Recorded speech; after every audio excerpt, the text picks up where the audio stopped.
So one of the things that I come back to when I think about what you said is 1619, and again, my favorite term tonight is probably choice. All right.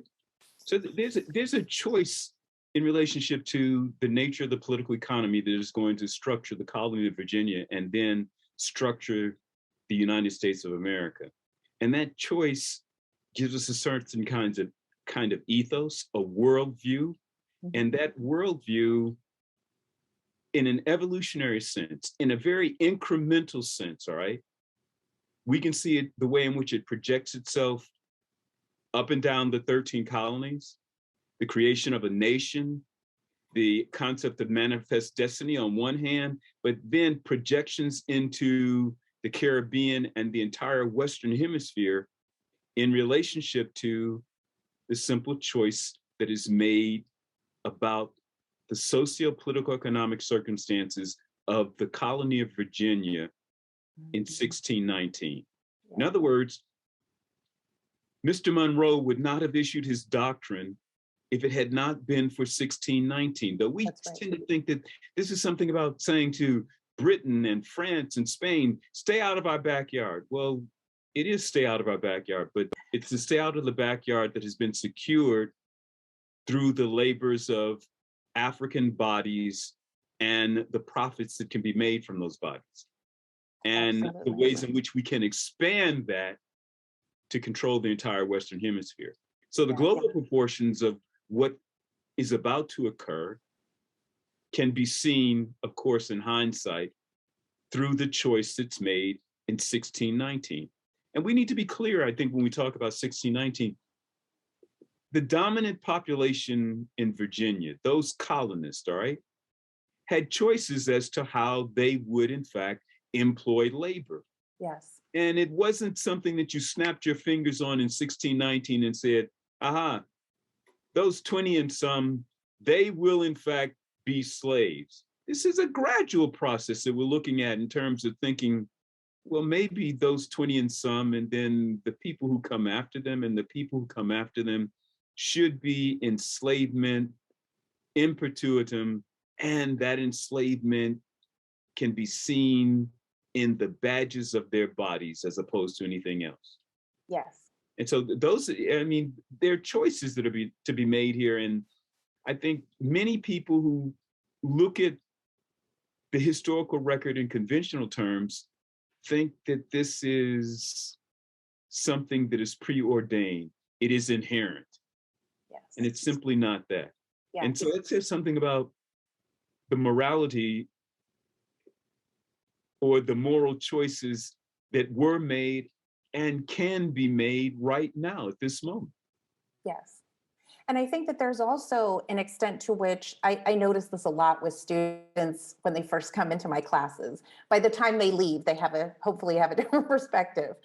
But when students enter my classes, I often get a sense that they are coming with a sense that slavery was almost an accident of history, right? That it's something that kind of happened, that, the colonies established, and then it just turned out that, there were Africans being sold on the coastline and there was a need for labor. And so they just sort of right? That it all was just sort of happened and no one was really consciously aware of it. And it was all just sort of a weird accident of history. When in reality, as you said, it's actually a set of very conscious and intentional choices that are made by individuals, that are made by communities, that are made by societies, that are enforced by laws over and over and over again. And so it isn't an accident, right, of history. It's very conscious and intentional from the beginning. And to go back to sort of the example of 1619, just a few years, right? You have to think about the fact that the Virginia colony had only been established in 1607, right? So it's barely 12 years after the colony had first been established. But just a few years before the first Africans are brought and sold to Virginia in 1619, settlers, colonists had come into the Virginia colony with tobacco seeds from Barbados that were a particular, where obviously slavery is already thriving. with the very specific intention of establishing large-scale, high-quality tobacco plantations, because there's a little bit of tobacco cultivation that's happening in the Virginia colony prior to this, but it's not a particularly quality, right, level of tobacco. And so it's not selling particularly well back in Europe. But they consciously go to Barbados, bring the high quality seeds to the Virginia colony, and then start with a plan to plant and cultivate and reproduce and to spread tobacco plantations across the colony. The question then is, who's going to perform the labor on those plantations? But the point is that the Africans who are brought in 1619 and who are sold into that colony are sold from the beginning for the purpose of cultivating the tobacco that has just been imported into the colony. So again, it's a conscious, intentional choice. It's not like an accident of history that, like, you know, the ship just sort of sails into the port and they just happen to buy the people who are on the ship and it just sort of takes off from there. No, it's a financial plan right from the beginning about how they're going to build and support financially this colony, how they're going to help the colony to thrive and grow. And it requires the enslavement of African laborers from their perspective, and it also requires the acquisition and theft of indigenous land. So this is part of it. The conversation becomes very interesting from this point when we think about 1619, because we have to acknowledge a couple of things. First, we have to think about what is going on in the world before 1619. Right. And we have to really acknowledge and come to grips with the idea and the notion that slavery is ubiquitous. It's something that we've known throughout the history of human social organization. And we need to acknowledge that because some of the people who look at the 1619 project and say, all right, you want to say that this slavery is this thing and that it shapes us in the way in which we are, but slavery has always been with us, they're going to say, we can dismiss this. Well, the point that we need to make is twofold. The first question we need to be asking is, well, at what point in time is slavery good for anyone? That's the first question, all right? The moral and ethical question about slavery, all right? And the second question is the question that we keep coming back to about intent and choice. This slavery that we see that is going to evolve from 1619 is a slavery that literally defines the modern world and all of its socio-political economic institutions writ large. No part of the world escapes from this. Yes. And that is, in fact, the evolutionary cycle, the incremental growth of not just simply the United States of America, but the global political economy that defines the very thing that we call modernity. Yes. So that's one of the significant points of thinking about 1619 as a turning point, all right? Mm-hmm. We have to think about the things that circle around it geographically and temporally, all right? But then we need to think about how, in fact, can we take this moment, particularly as historians, and use it to illustrate our present predicament? Yes. Yes. And I think that's a really important point, right? Because part of what happens in the colonies that become the United States, then this goes back to your point about choices that are made along the way, right? Is, as I said before, from their perspective, the purposes of these colonies are largely proprietary, right? They're establishing these colonies for the purposes of making money. And in order to make money, you have to have large-scale plantations. And in order for plantations to exist and to be profitable, people have to perform the labor. But the point is that there was a choice that was made about what it means to be enslaved, who is enslavable, and what the boundary is going to be between a paid laborer and an enslaved laborer, right? In the colonies, in the early period, again, this is important to point out, especially for, you know, the people who are participating in this conversation, who have a tendency to think about slavery as something that happened in the 1830s in the Deep South and involved cotton picking. if you're going to sort of acknowledge the long history of slavery in the region that becomes the United States, there was, in the early period, right, a moment where colonists made a choice, right, because they are both importing Africans from the continent and bringing in white indentured servants, right, from various parts of Europe, but primarily from England, right? And at a certain point, they make a choice. This is what it means to be free and white, and this is what it means to be enslaved and of color, right? Because in a number of the colonies, they are not just enslaving Africans, they are also enslaving indigenous people, right? And they make very clear in the laws, right, who is enslavable, who is not enslavable, what it means to be enslaved and what the category of slave is, what it means to be free, and what it means to be white, right? All of those things are laid out and defined very clearly in the colonial period. And what is particularly significant about that in, again, the British mainland North American colonies is that unlike the Spanish and the Portuguese and even the French that had pre-existing ideas, right, legal definitions of slavery, the British really didn't have, right, legal statutes defining what slavery is. So all of that had to take place in the colonies, right, once they are established. And as you point out, all along the way, they're making choices. They could have said the Africans who we're bringing into the colonies are indentured servants, right, or they're wage laborers. But that's not the choice they ultimately make. The choice they ultimately make is that if you are a person of color, you are a slave, and that is a perpetual inherited status that you and all of your offspring will occupy. And only white people have the possibility to be free and to be paid laborers, right? Or laborers that have a pathway to become free and equal citizens. So when we think about that, I'm still forced to focus on the incremental steps that go there, right?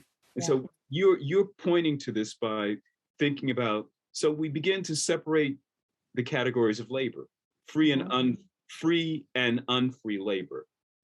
In those moments that we're trying to make those decisions, though, the kinds of laws that are being passed, all right, show indications of what we will accept or what is going to be accepted legally in relationship to the economics and the politics of the space, and then to the social formation of the space. So we think about the codes that come out of Virginia, but then the codes that come out of the Carolinas that speak to the things that were happening that needed to be prohibited.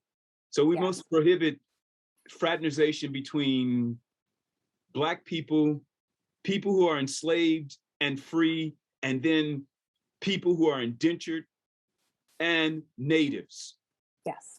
And those laws, in fact, speak to the notion that that kind of fraternization was already going on, and it was producing social and political economic relationships that were going to be problematic to the people who were in charge of these spaces. Another thing that you bring up that I think we need to underscore, okay? When we keep thinking about colonies, all right, we keep thinking about these governing structures, you know, that have this kind of autonomy in which there is a kind of democratic and political voice, you know, the House of Burgesses and what have you, all right? We fail to come to grips with the notion that the colony is fundamentally, as you put it, a money-making enterprise that we would recognize in these days as a corporate entity. Yes. And so that changes the dynamics of thinking about the kinds of choices that are going to be made. And in fact, if those choices are going to be made along the lines that talk about maximizing property, as opposed to what the people of Virginia would have called recognizing the common weal. Yes. So those, but we're back to where this particular project begins when it says, we want to talk to you about origin stories. Yes. And the origin story that has to be challenged here is an origin story that asks, when is the Commonwealth undermined by the corporate superiority of the entities in charge? Yes. So, and I think that I want to go back really quickly. I want to talk about that. I want to like have us dig deep into sort of these colonies as corporate entities. But I also, before I forget, want to touch on something that you said a little bit earlier in terms of how, you know, the colonies are structuring laws to create not just a particular kind of economic system, which is really important for us to talk about, and we'll come back to that, but also how they are structured to create a particular type of social structure, and how there's a level of denial that is even built into it. So by way of example, I want to point to the Body of Liberties, which is a law that's passed in Massachusetts in 1641.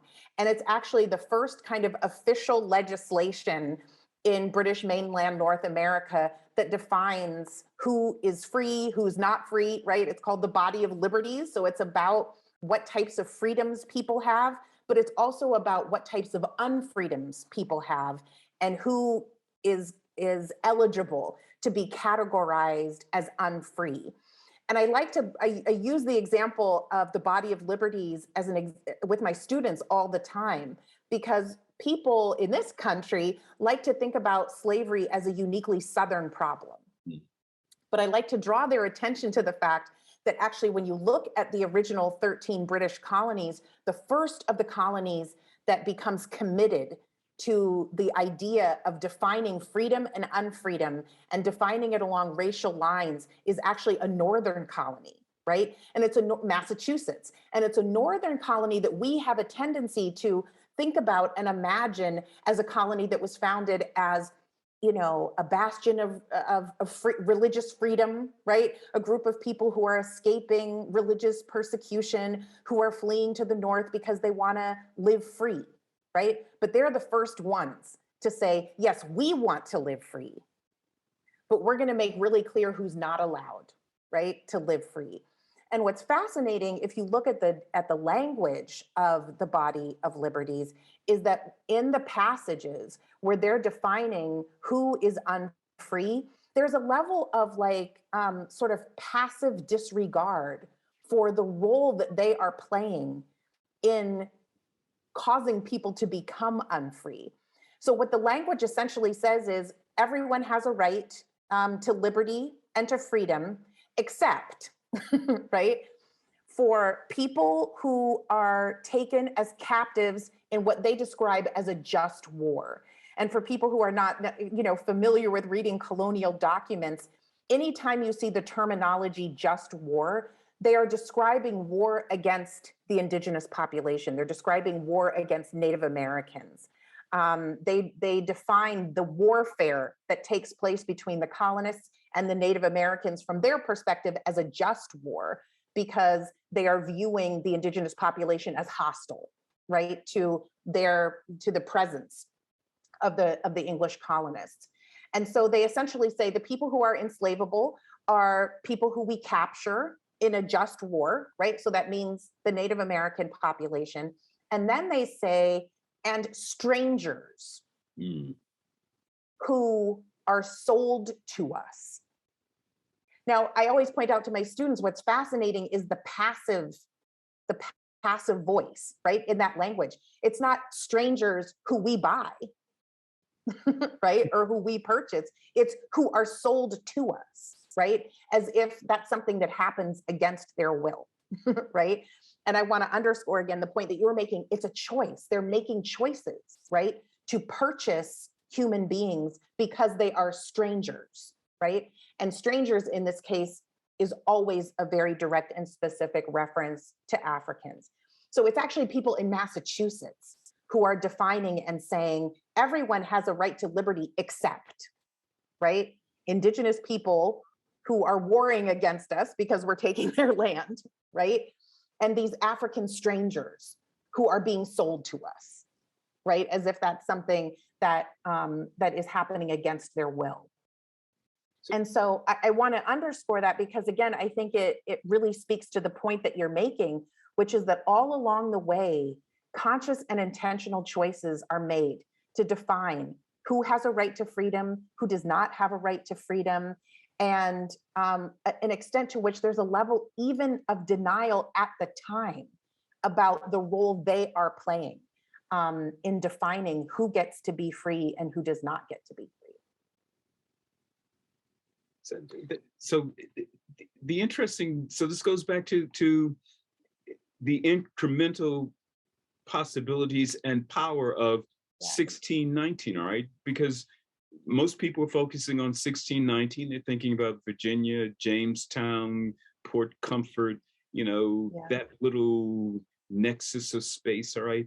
And what we begin to realize is that, no, this is a phenomenon that takes up the breadth and length of the 13 English-speaking American colonies of North America, is moved into back and forth in terms of its repercussions into the Caribbean, and then down to the southern part of the Western Hemisphere in terms of the ways in which it grows and becomes, well, the dynamism, the dynamo for everything that we think of in relationship to what we call the United States of America and its prowess. Yeah, and I think that's really important too, right? The incremental choices that are made along the way, because obviously 1619 is a significant turning point because that is the introduction, right, of the first Africans to be used as laborers in British mainland North America. But as I just said, I think 1641 is another important turning point in terms of the colonies making choices about who's enslavable and who's not enslavable, and what freedom looks like and what unfreedom looks like. But there's other, I think, really significant dates as well. I would say 1661 and 1662 are really important turning points because 1661 is the fundamental constitutions of Carolina. This is when North and South Carolina, begin as one unified colony, the Carolina colony. But the fundamental constitutions of Carolina really lay out, right, what slavery is. And they are really the first ones to say that what they're describing as Negroes, right, Africans who are being imported into the colony, are going to be defined as absolute slaves and are the actual legal property of the people who purchased them. So that's a really important turning point.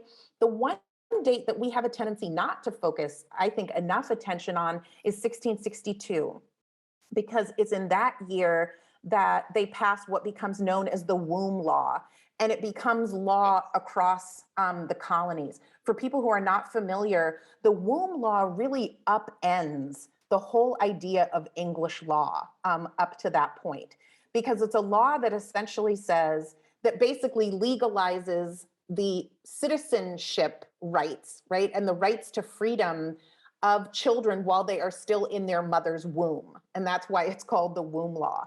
So the Womb Law is essentially a law that says any child who is born to an enslaved woman is automatically going to live perpetually as an enslaved person. What is radical about that law by comparison to British law is that every other legal statute, right, that defines parental rights, that defines citizenship, that defines a human being's identity, is all framed around a patriarchal and a patrilineal notion, right, of childbirth, right? So everything gets traced through the father's line, everything gets inherited, right? Property gets passed down from father to son, right, in that regard. But the Womb Law totally upends that and says, no, a person actually takes their identity and status from a woman. And in this case, it's an enslaved woman. And it's the only law, right, that existed in anywhere in English law during that time that suggests that a person's identity and status could actually be based upon the mother rather than the father. Of course, what that tells us, as you alluded to a little bit earlier, is what's actually happening in the colonies, right? Yes. Which is the rampant rape and sexual abuse of enslaved African women, and a decision on the part of colonial authorities that any child, regardless of who fathered it, any child who is born to an enslaved woman, regardless if another enslaved man impregnated her, or an overseer or a plantation owner impregnated her, that child would automatically be rendered enslaved. So that again tells us a lot, right, So, about what's actually happening in the colonies at that time. those dates become quite important if we are thinking again incrementally from 1619 to 1776. Yes. So think about the womb law, think about the question of the Carolinas, and then think about Mr. Locke, who we love to celebrate, all right? Yes. And most of our students don't know, a lot of people don't recognize that Mr. Locke is a principal in the Carolina companies. Yes. He is the author of the Constitution of the Carolinas. Yes. And he makes 2 points that are stunning in terms of reinforcing what has come out of 1619. He says, first of all, the just war thesis is that, well, we need to understand that this land that is occupied by these native peoples is in fact, well, it's not real property. It doesn't produce anything, and we need something that produces. And so therefore, we are justified in liberating, in quotation marks, this land from these people in order to make it productive. Yes. Then he says the second point, but in order to make it productive, we must have labor. And that means that we are justified in the further enslavement of Africans in order to meet the needs of not the colony of Carolina so much as we think of it as a political entity, but of the company of Carolina. Yes. And so these become interesting issues in terms of thinking about, well, what are the other origin stories here? Yes. And Yeah. how do we recognize them? And how do they fit into our understandings of who we are? And then the choices we might make from those understandings. Yes. And I think, again, an examination of the legal statutes that emerged during the colonial period is really powerfully important because it underscores precisely what you said, which is that laws are being inscripted, again, for the purpose of defining freedom and unfreedom along racial lines, but also reinforcing the power and the significance of right to property over right to liberty. Yes. Right. And I think that's where John Locke, right, becomes really significant, right? Because people have a tendency to forget, right, when they think about the Declaration of Independence and sort of the natural rights philosophy that influenced it, that John Locke originally said people have a right to life, liberty, the pursuit of happiness, and property.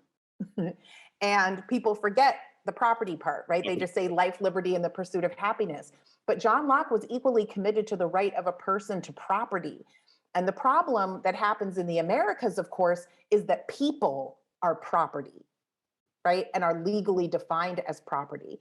And so from the very beginning, right, as a result, there's a fundamental tension between which is going to become more significant and salient relative to the African population, their right to liberty or the right of the colonists to hold them as property. And of course, we know how that particular story turns out.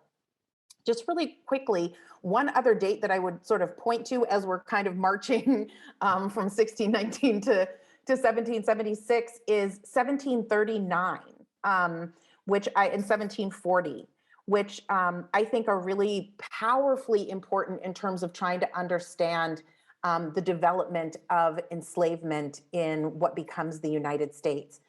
Just very quick history lesson for people who are not familiar. In 1739, there is a massive uprising of enslaved people in South Carolina in a rebellion known as the Stono Rebellion. It is probably, in terms of the numbers of rebels involved, the largest of the rebellions that happens in British mainland North America in the colonial period. And it is an uprising that strikes utter terror into the hearts of plantation owners, not just in South Carolina, but really across the colonies. The militia has to come in to put down the uprising. They believe that there's more than 100 conspirators, and a number of the rebels actually successfully escape and were believed to have found freedom, right? By escaping to a free Black maroon community in neighboring Spanish Florida, right? Florida at the time is under Spanish control. So colonial authorities are extremely concerned, right, about the message that the comparative success of the Stono Rebellion has, and the threat that enslaved people potentially pose to the financial, right, and political stability of the colonies.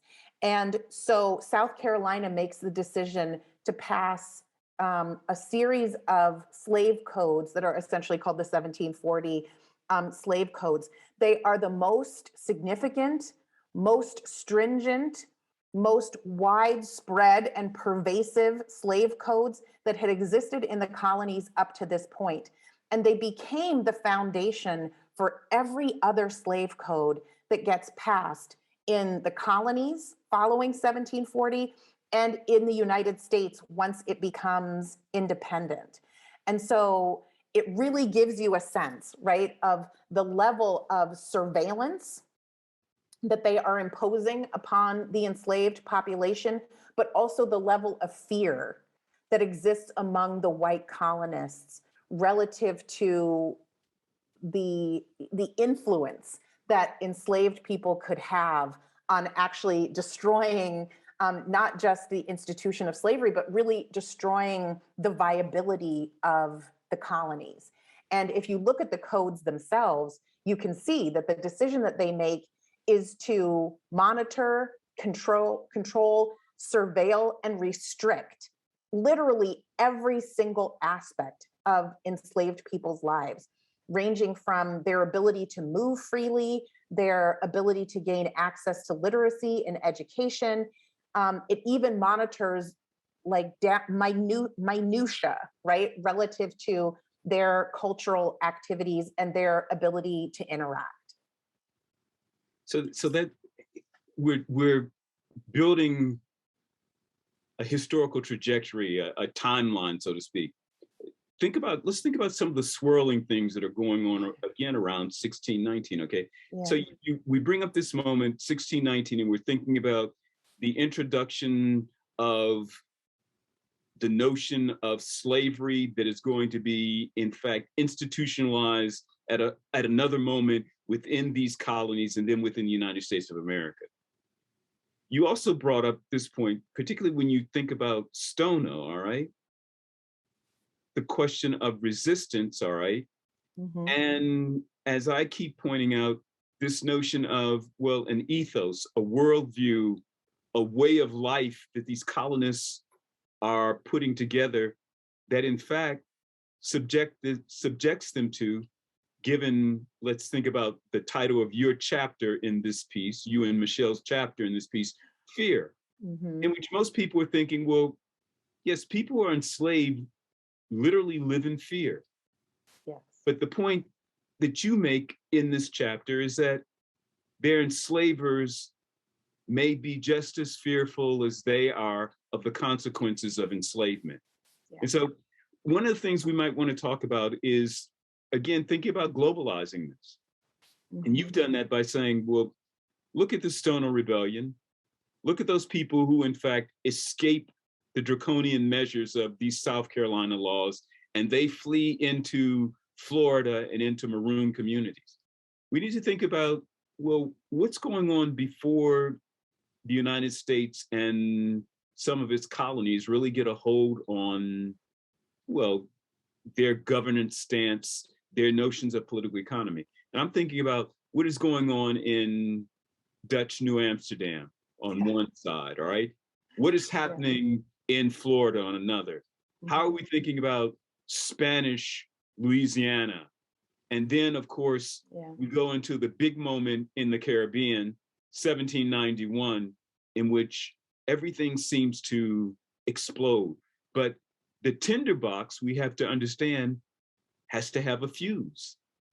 Yes. And the fuse is a long burning set of insurrections and communities in rebellion, in resistance, that we normally don't talk about in relationship to the histories, particularly of English-speaking North America. Yes. And that is the idea that there are some people who come to this country who are told that they will be enslaved, and then they say, no, I'm not having it. And they Yes. go someplace else. Yes.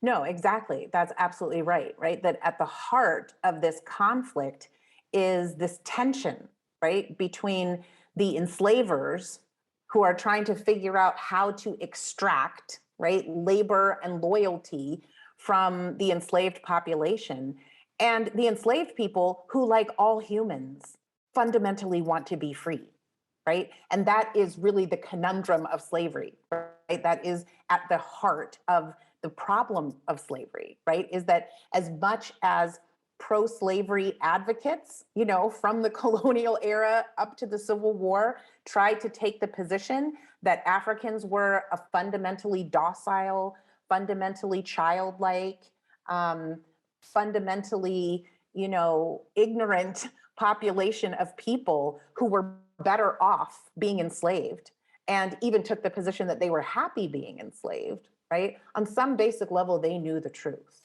that they were holding people in bondage who, again, like all humans, wanted to be free, and many of whom were willing to do whatever was required to gain their freedom.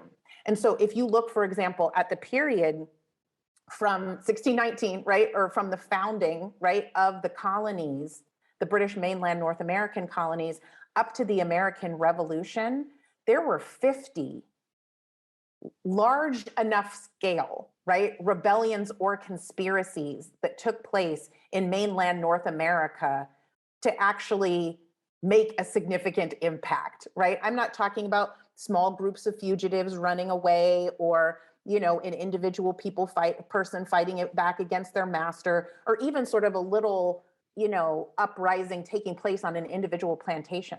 I'm talking about large enough scale, right, rebellions to actually pose a threat. There are 50 that take place during that period. Just in the mainland colonies, there is over another 50 that take place in various parts of the British Caribbean.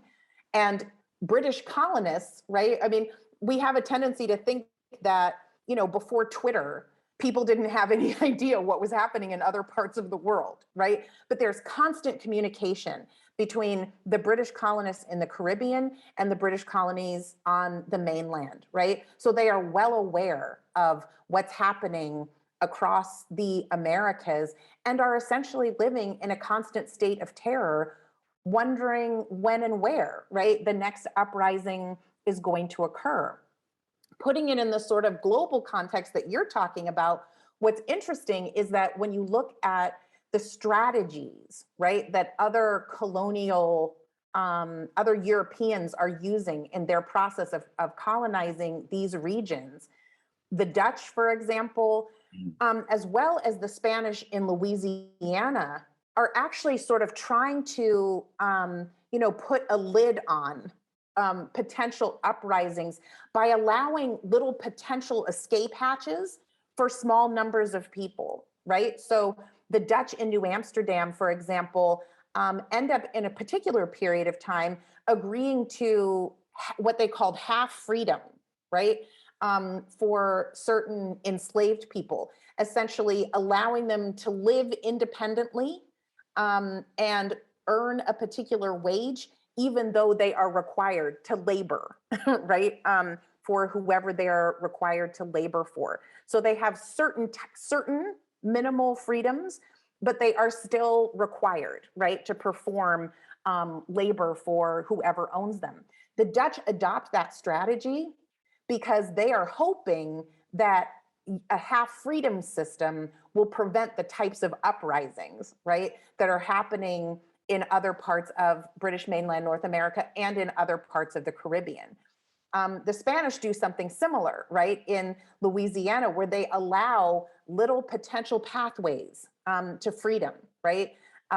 They allow certain kinds of maroon communities to exist where people can run away, right, and either temporarily or permanently find freedom, as long as the main portion of slavery is still allowed to remain in existence, right?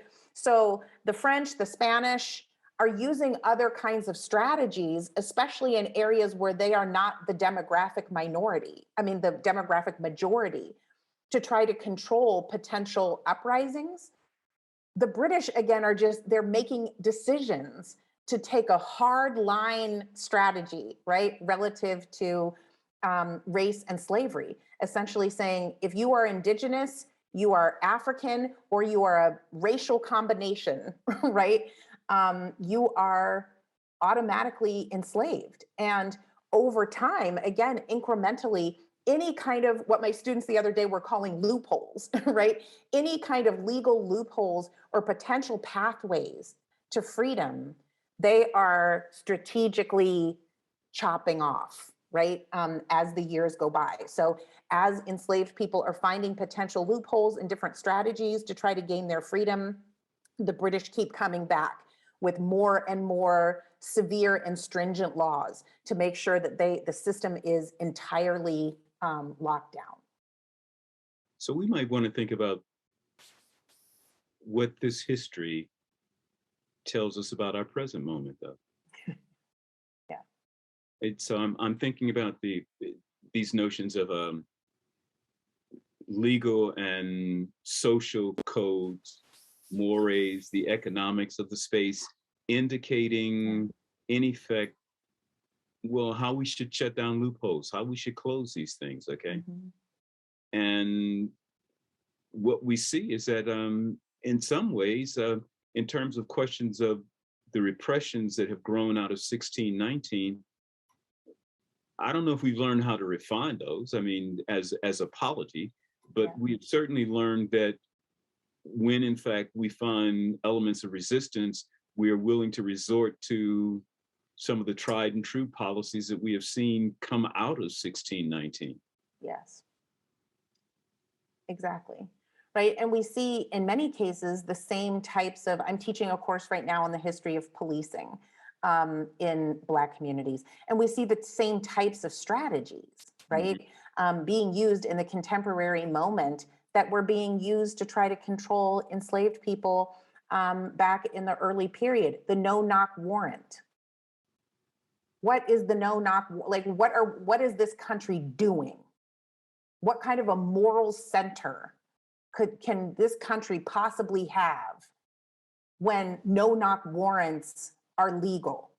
What human being, if their home is invaded in the middle of the night and they're woken out of a dead sleep by yelling, screaming people, is not going to do whatever they feel like they have to do to defend themselves, right?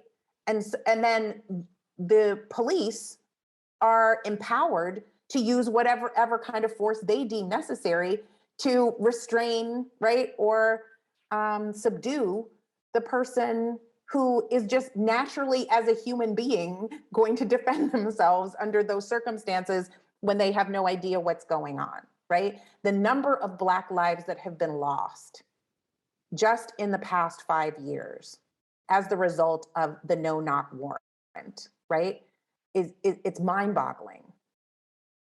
And the parallel, right, exists with slave patrols during the period of enslavement, where patrollers burst into people's homes, right, and unannounced. I mean, if you can call, an enslaved person's cabin their home, right, that's a debatable question, but their domestic space, right, and burst into those spaces, searching, seizure, right, everything that's taking place contemporarily. So that's just one example, right? But the legacy of who is considered human and who is not considered human and how they are treated under that system has not radically changed, right? And we even have laws that allow and uphold those same basic concepts. frankly, I think, and I was talking with my students just about this the other day. Frankly, I think the one sort of significant thing that has changed in the contemporary moment is actually something that is not good, Mm, which is the fact that under enslavement, Black lives had at least a marginal level of value, right? Because the enslaver had made a financial investment in that person's life. And so, although they might deprive them of, decent food and health care, they might deprive them of, the ability to live in family units, right? They might deprive them of all of their sort of fundamental human rights. Only under the most extreme circumstances would they actually take their life, right? Only when a person just proved themselves to be utterly ungovernable, right? Would an enslaver support the idea of actually killing an enslaved person outright, right? Why? Because it was extremely expensive to replace that person's life. And ultimately, that person was providing them with crucial and essential and profitable labor. But in the contemporary moment, how many people in the power elite actually value a Black life? mm. Right? Black people's lives are actually now more expendable and viewed as more expendable than they even were during the era of enslavement. These are, well, some very profound notions that stem from 1619, and going back to the basic thesis of the project. All right, thinking about, well, what are the other origin stories that should be and must be told here in order for us to become, well, the people that we wish to become as Americans, Yeah. U.S. Americans. All right, how do we function in that way? What's being told to us? What is the evidence that we can bring forth?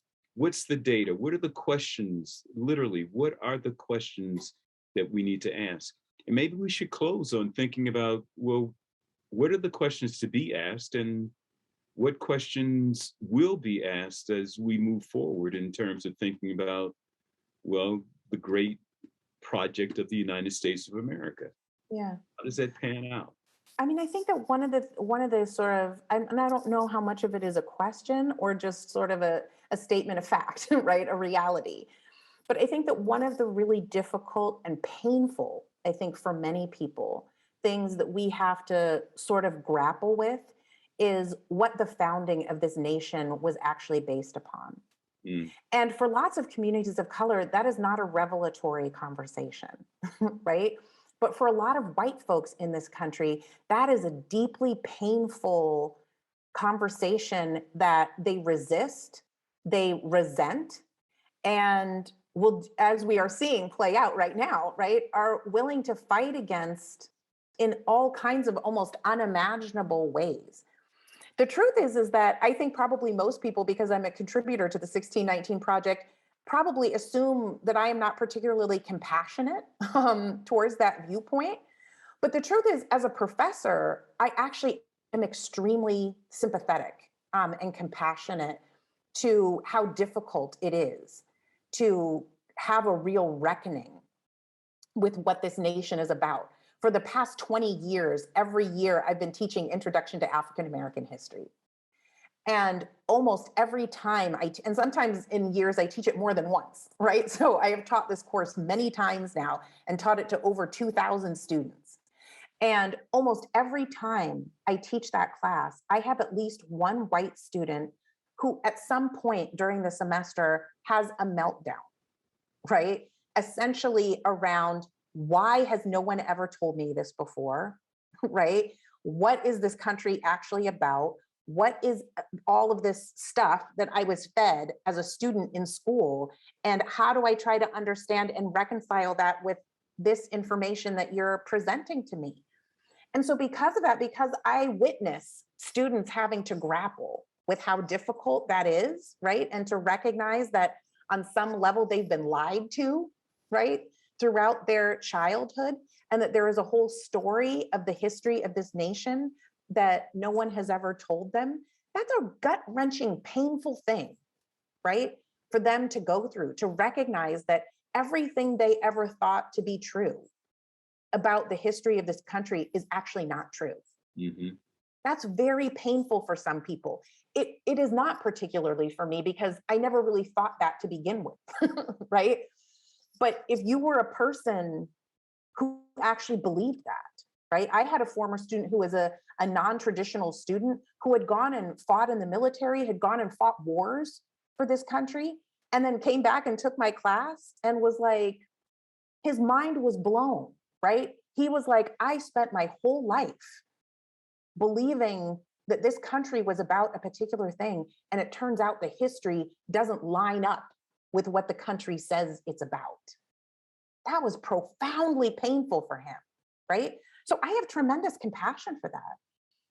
The reality, though, is that regardless of how difficult that is, it is a conversation that still must happen, right? Because as true as it is that this country proclaimed to be founded on principles of liberty and equality and brotherhood, right? And certain fundamental natural rights, they had a very narrow idea of who those concepts applied to. And it's important to recognize that in 1776, those concepts in their mind not only did not apply to white women, they also did not apply to poor white people, Right. to white men who did not have enough money to own property, right? So their conception was not just, racially constrained, right? And it wasn't even just constrained on the basis of gender. It was also constrained on the basis of wealth. White men did not get the universal right to vote in this country until, 75 years after the Declaration of Independence? Okay, so coming to terms with the contradiction and the gap between what the country claimed to be about and what it was actually about is a profoundly painful process, but it is one that is essential to happen. And, I've been telling people recently, I don't believe anything is above critique. So anyone who has critiques or criticisms, for example, about my chapter or anything I've written, I'm happy to hear it. But any conversation that we have has to start with a mutual understanding that this country was founded upon the theft of indigenous land and on the enslavement of African people. We have to start there. And if you're unwilling to start there, then you're operating in a reality that is just simply not historically accurate. I understand it's not a history you like. It's not a history I like, right? But it's reality. And so any conversation that is going to happen around how this country came to be has to start with the question of, where did the land come from and who worked that land? Because that's how this country came to be. So so you ended with questions. So I'm going to bring Elizabeth in and have her moderate some questions for us. Well, that is just the perfect. We were all about to just go off into outer space with Leslie on this ride she's taking us on. That was just an incredible end. So I'm going to start with a question from one of our students, Belly Bagnanon, who says, with so much pushback on revisiting this pivotal moment of 1619, do you see connections between the current state restrictions to teaching this history in schools with some of the other laws that you've mentioned, Leslie, like the 1661 Fundamental Constitution, the 1662 Womb Laws, et cetera? Yes. Yeah, I mean, absolutely. Again, sort of going back to the example that I gave about the 1641 law, right? There's a level of passivism. What am I trying to say? There's a passive voice, right? There's a level of passiveness in the language that's being used, right? We are engaged in a just war, right? Mm-hmm. And strangers are being sold to us, right? That they are somehow the victims in the story. And what that suggests to me is that you have a group of people who on some basic level recognize that there is a fundamental immorality to the behavior that they are engaged in, and they feel very conflicted and ambivalent about it, right? So now it becomes the theft of this land is a just war, right? That I have to engage in because these are heathens who don't know how to care for the land, right?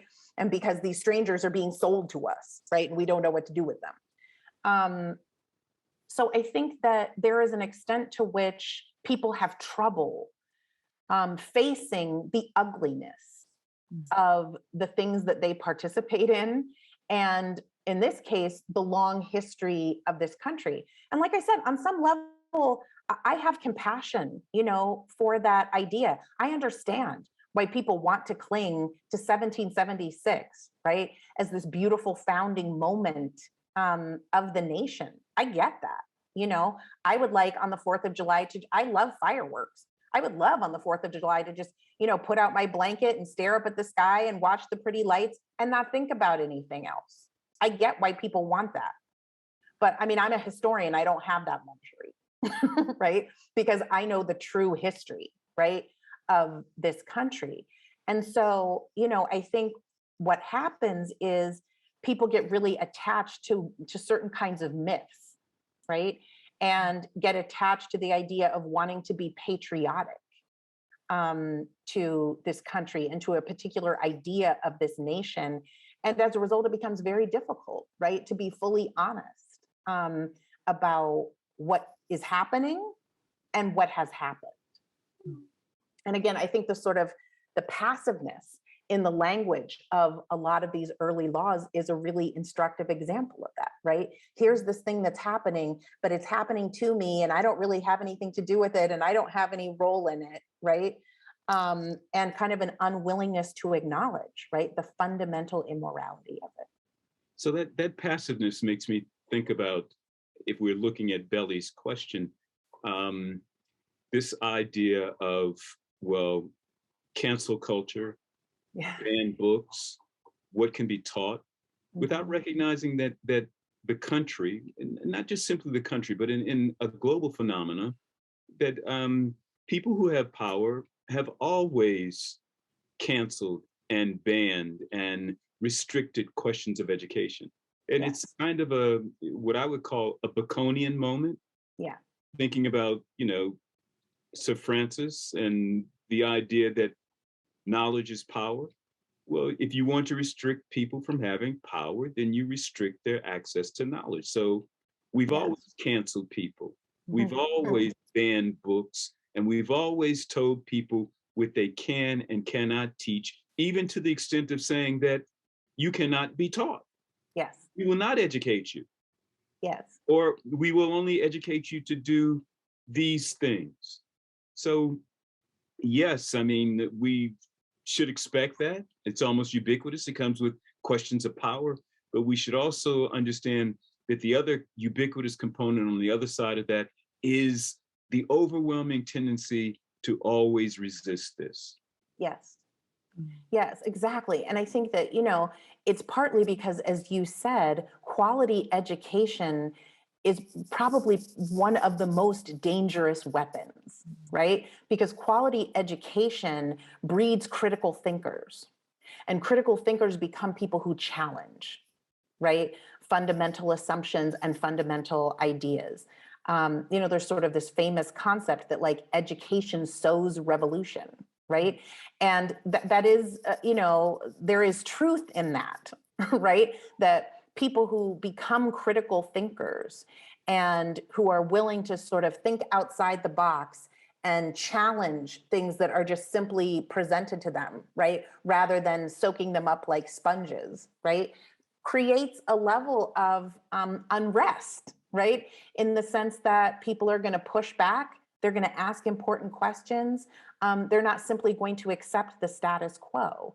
And if you are a person who is attached to the status quo, right, who benefits from the status quo, then you're not going to be particularly a big fan of education, right, and high quality education. And it's unfortunate because, you know, there is an extent to which it's possible to imagine a situation in which revolutionary ideas are progressive. They move things forward, right? That it's okay to be in an environment where people have different viewpoints, right? Or who challenge kind of basic assumptions. We don't all have to agree on everything, right? In order for things to be positive, right? So it is possible to imagine that, you know, sort of revolution of ideas is not a bad thing, right? But for people who are invested in the status quo, it's about as dangerous as it gets. You know, when you're saying this, Leslie, it's making me think about, I mean, first of all, your emphasis on the notion, on the fact that enslavers lived in a state of fear. Yeah. Challenges that, you know, often as people say, well, you can't judge the past based on the morality of the present. To which many say, well, rebellion shows that people in the past always knew slavery was wrong. The enslaved rebelled, right, as they already knew their freedom, their dignity. They didn't have to be taught that. Yeah. Not to mention, you're also suggesting that the enslavers lived in fear because they knew what they did was wrong. And it gets me thinking about a book by Henry Reynolds called The Forgotten War, about Australia, in which what he finds is that in the 19th century, white settlers fully reckoned with, were aware of, talked about the long history of warfare against Aboriginal people. Yeah. But over time, that history became forgotten, really submerged, excised, which is, again, a way of challenging that notion of progressive history. Things are getting better. So there was this, so the violence of the past was increasingly forgotten. It itself was not constant.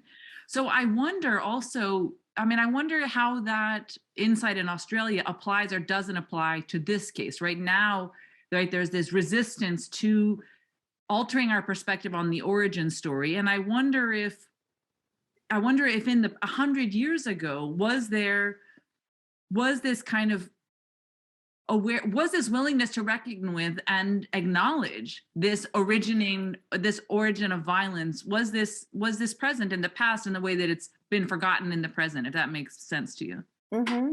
Yeah, absolutely. I mean, I think, you know, this is interesting because it's something I've really been hashing out with my students this semester, is this very fundamental question about whether or not people in the colonial, in the revolutionary, in the antebellum eras, enslavers in particular, actually knew on some level that slavery was wrong or not, right?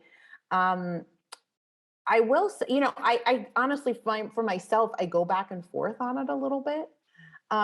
What the evidence suggests to me, at a minimum, is that white folks, enslavers in particular, understood that enslaved people wanted to be free. Now, whether or not they believed they were actually engaged in a moral, you know, or political wrong, whether they acknowledged that to themselves, I think is a more complicated question. But there's no doubt that they understood that enslaved people wanted to be free, and that holding them in bondage was going to automatically yield rebellious behavior, right, in response, and that it was going to require violence, suppression, surveillance, policing, right? It was going to require all of these things in order to maintain the system. And we know that because it's inscripted in the laws. Not only is it inscripted in the laws, but it's in the political proclamations of the time, all right? Yes. So Leslie, let me take this a bit further. One of the things that we can be clear on is that some of the ruling class in these spaces understood the moral and ethical improprieties, and that's too weak of a word, of enslavement. And they understood that because they use the language of enslavement to argue against their own oppression. Yes, they do. They did it all the time. So Yes, Frederick Douglass comes along and says, how can you possibly talk about the question of your enslavement when I am your slave? Yes. And this goes on throughout this period in terms of thinking about these questions. So Yes. I'm reading a novel that's called The Book of Negroes, in Yes. which the main character says, I'm in church in London, and all of a sudden they stand up and they sing a hymn that I've never heard before, and it's Rule Britannia, Britannia rules the waves, the British never ever will be slaves. Yes. Like, what kind of sense does that make? Yes. They've enslaved me, and so yes, they enslavers understand this notion, and in their movement to rid themselves of other kinds of oppression, they will use the language of enslavement Yes. as, in fact, the justification for the violence that they will do to the status quo as they see it. Absolutely. And I think one of the things that does suggest that they are aware that there is some sort of inhumanity or immorality to their behavior is they know they don't want it for themselves. Exactly. Now, And I would go as far as to say it was that they thought it was a question of inhumanity or morality, but a question of political expediency. Yes. But there's also then that part, that insight of Césaire in a discourse on colonialism, where he says that slavery dehumanizes the master, because Yes. the enslaved person always looks at the master as a human, but the master does not look at the enslaved person as a slave. And this leads us to the possibility or the idea that this reckoning with the past is a reckoning for white people, right? It's not, it's really a way, it's a healing of a wound that would be necessary for those who inherit this legacy of themselves being dehumanized, not just humanizing others. So, and I think this, I'm not supposed to be even doing this. I'm supposed to be taking questions from the Q&A. You really got us going here, Leslie. So here's a question. In some of my studies, teachings, the speculation is that the decision to select Black people to be enslaved was to also stop partnerships with poor laborers, with the indentured who were white. As Black people, our skin tone was an obvious marker to divide the poor. With that, the poor white indentured were descendants of poor whites of Europe who were horribly abused back in the European continent. Do you think this was a factor? I think it's definitely clear that the laws that come into being, that, again, going back to this point of these sort of incremental steps, right? The laws become more clear, the language becomes clearer, they become more stringent, right? Again, going back to the 1641 example, they're talking about just wars and strangers, right? They're not even using racial language, right? But as the laws start to become more rigid, more stringent, and more defined, race really becomes the primary factor, right? In terms of who is enslavable and who is not enslavable. And I think what's really clear is that the laws that come into being that use race as the dividing line, right, between, again, what it means to be an indentured servant and potentially a free person, and what it means to be enslaved, the fact that they use race as a dividing line is very clearly about wanting to break down any type of class alliances that might take place between poor whites and Africans, right?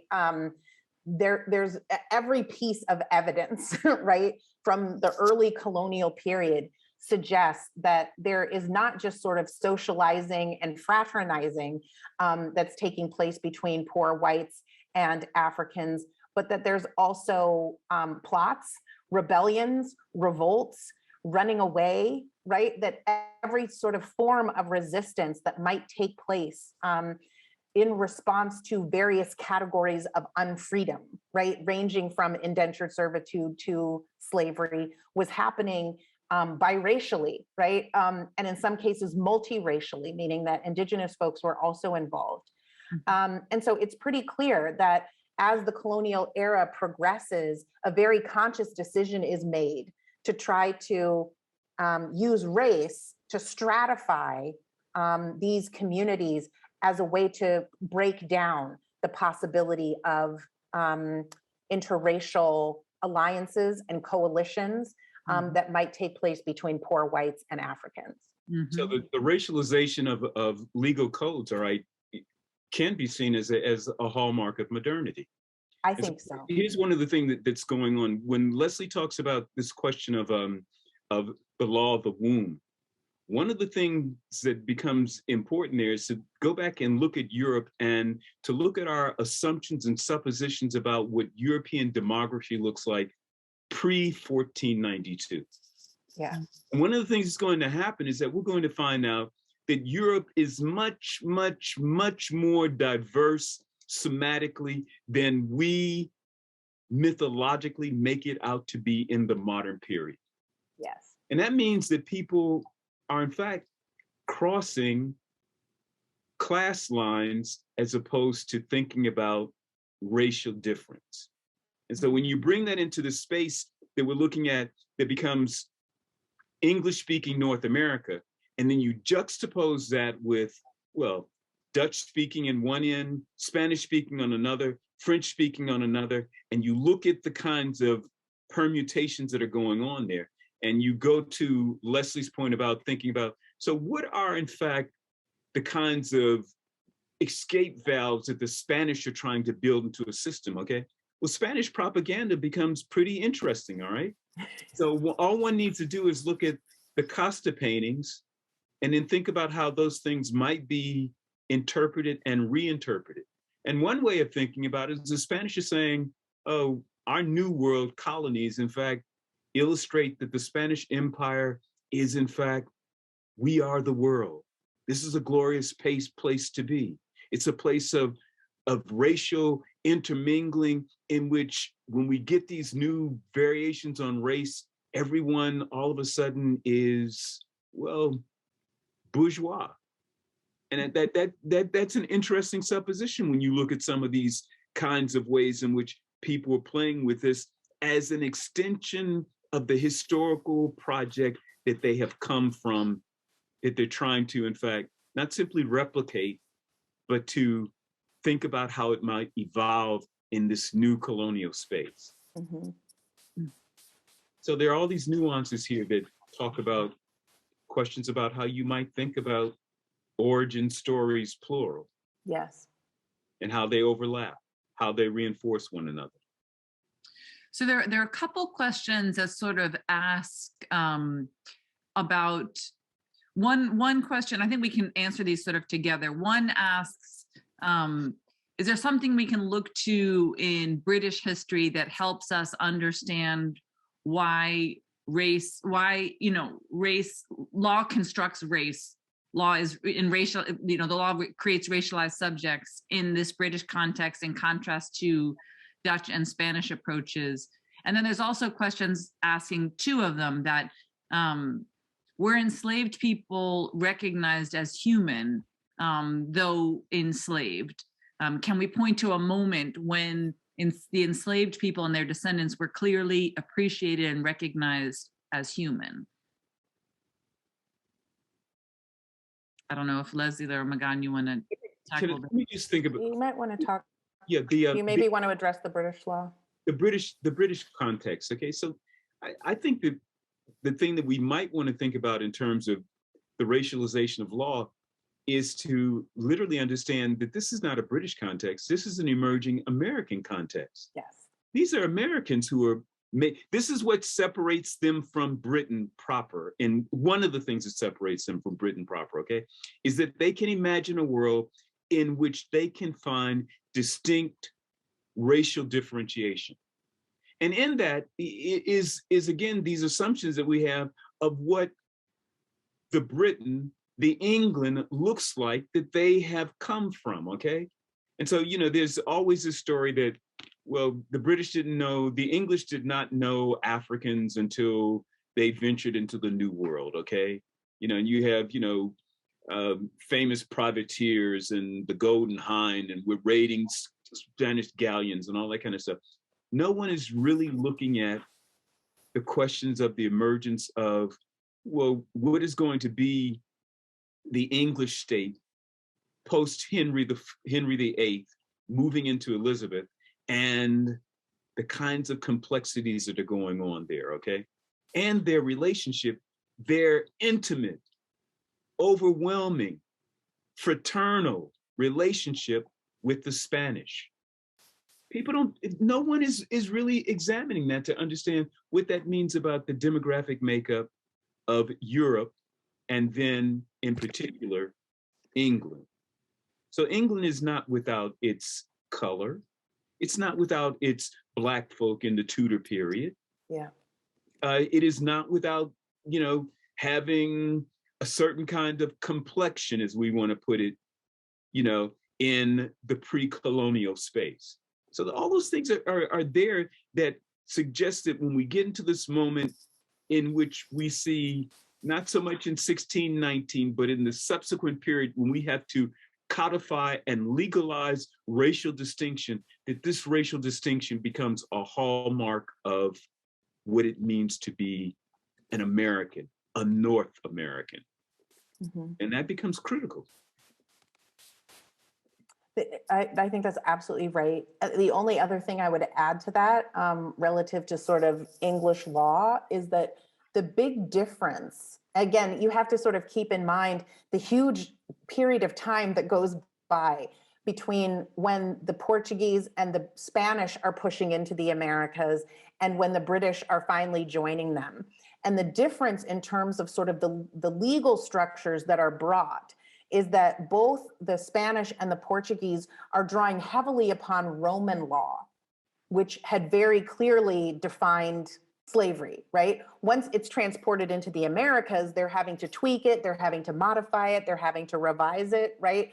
But the Spanish, the Portuguese, and even later the French, right, are drawing upon models of Roman legal statutes, sort of defining and sort of structuring the institution of slavery, whereas the British don't do that, right? So the Spanish and the other sort of Western Europeans who are coming into the Americas have legal codes from Roman slavery that they're drawing upon, and the British are going rogue, right? Which is part of the reason then it becomes, as we were just, as Maghan just pointed out, becomes a very sort of uniquely American, right, set of legal codes.